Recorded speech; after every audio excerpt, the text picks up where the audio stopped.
আসসালামু আলাইকুম প্রিয় দর্শক, আজ আমরা শুনব এক মন কাঁপানো সত্য গল্প, যেটা শুধু ইতিহাস নয় বরং ন্যায় বিচারের এক উজ্জ্বল নিদর্শন। গল্পটি হলো হযরত উমর রাদিয়াল্লাহু তাআলা আনহু, ইসলামের দ্বিতীয় খলিফার তার জীবনের এক অসাধারণ ও শিক্ষা প্রদানকারী ঘটনা। হযরত উমর রাদিয়াল্লাহু তাআলা আনহু ছিলেন একজন অমোঘ নেতৃত্বদাতা, যার শাসনামলে মুসলিম উম্মাহ বিস্তৃত হয়েছিল বহুদূর পর্যন্ত।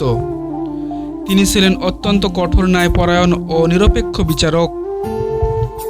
আজকের এই ঘটনার মাধ্যমে বোঝা যাবে তিনি কিভাবে নিজের পরিবার ও আত্মীয়দের ক্ষেত্রেও কোনো রকম পক্ষপাতিত্ব করেননি। একবার একজন যুবক হযরত উমর রাদিয়াল্লাহু তাআলা আনহু এর দরবারে এসে অভিযোগ করল, গরুটি ধনী এক ব্যক্তির উটের সাথে সংঘর্ষে পড়ে মারা যায়। ধনী ব্যক্তি ছিলেন হযরত উমরের আত্মীয়। সেই ধনী বললেন, এটা দুর্ঘটনা, আমি দায়ী নই। কিন্তু উমর রাদিয়াল্লাহু তাআলা আনহু কোনো পক্ষপাত করলেন না।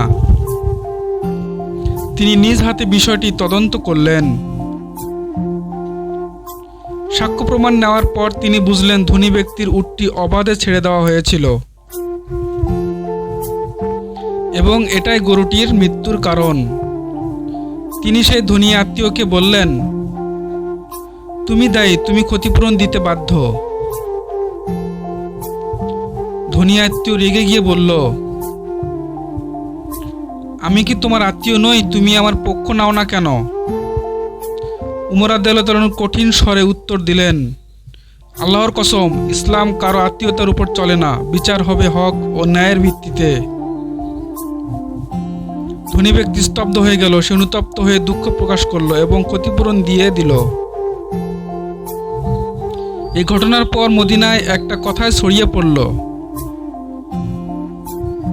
উমরের সামনে কেউ অন্যায় করে পার পায় না। ন্যায় বিচার তখনই সত্যিকারের হয় যখন তা নিজের কাছে মানুষদের বিরুদ্ধেও প্রয়োগ করা যায়। কুরআনে বলা হয়েছে, হে ঈমানদারগণ, তোমরা ন্যায়পরায়ণতার উপর প্রতিষ্ঠিত থাকো, আল্লাহর জন্য সাক্ষ্য দাও, দায়িত্ব যদিও তা তোমার নিজের বিপক্ষে হয়। হযরত উমর রাদিয়াল্লাহু তাআলা আনহু ছিলেন এই আয়াতের জীবন্ত নমুনা। তার ন্যায় বিচার আজও পৃথিবীর শাসকগণ ও বিচারকদের জন্য এক অনন্য আদর্শ। প্রিয় দর্শক, এই গল্পটি আমাদের শিখায় ন্যায় বিচার কোনো আবেগ নয়, এটা একটি দায়িত্ব। আসুন আমরা নিজ নিজ জায়গা থেকে সৎ থাকি, ইনসাফ করি। ভিডিওটি ভালো লাগলে লাইক দিন, শেয়ার করুন ও সাবস্ক্রাইব করতে ভুলবেন না। আল্লাহ হাফেজ।